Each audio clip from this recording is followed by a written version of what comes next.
The moment the mug touched my lips, I knew.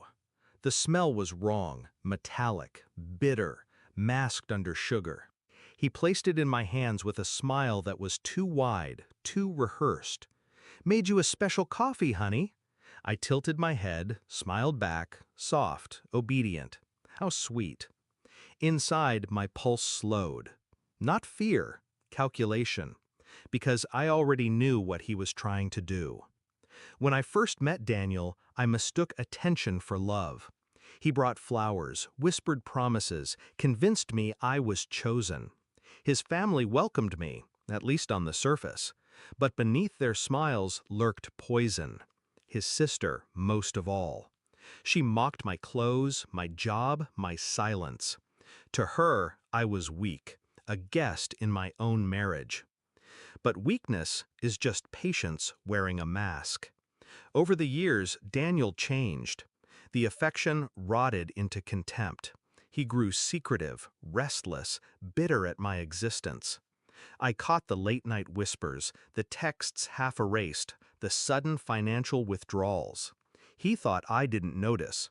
I always noticed.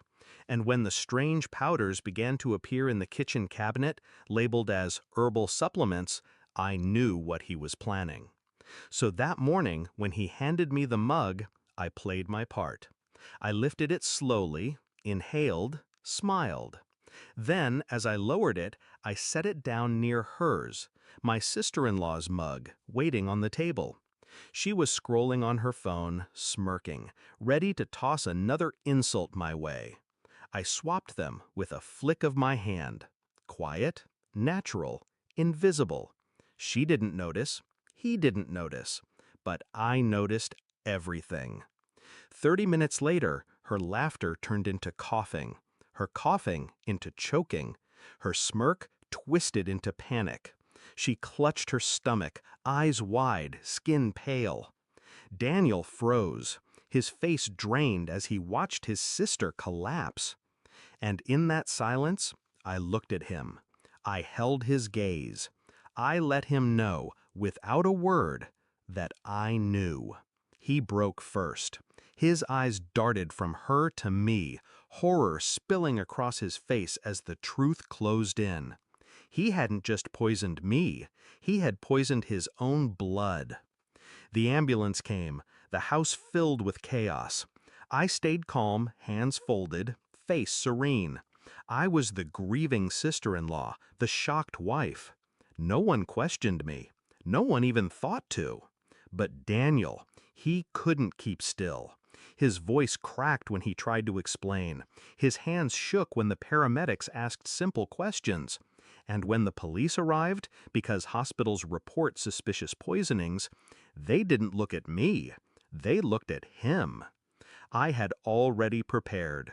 Weeks before, I'd photographed the supplements he hid, sent copies to my email, tucked receipts away where no one could touch them.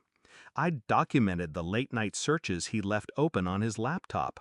Lethal household substances, odorless poisons, how to fake a heart attack. He thought he was clever, but he was sloppy, and I had patience. That night, after they took his sister to the hospital and took him into questioning, I sat in the kitchen alone.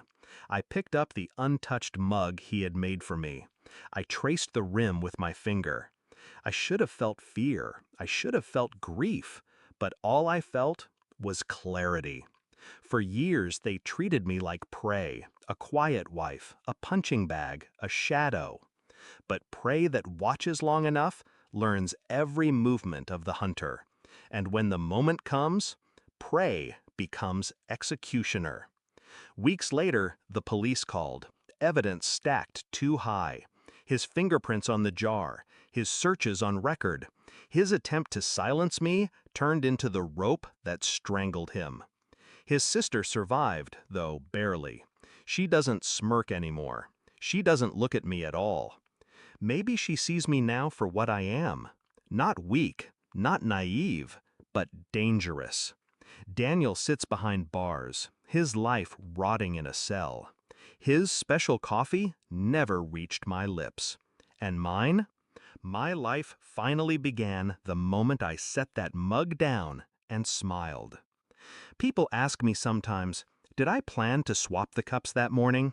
Was it instinct or strategy? The truth is, it doesn't matter, because when betrayal brews long enough, revenge becomes second nature. And 30 minutes later, he finally tasted what he had been serving me for years.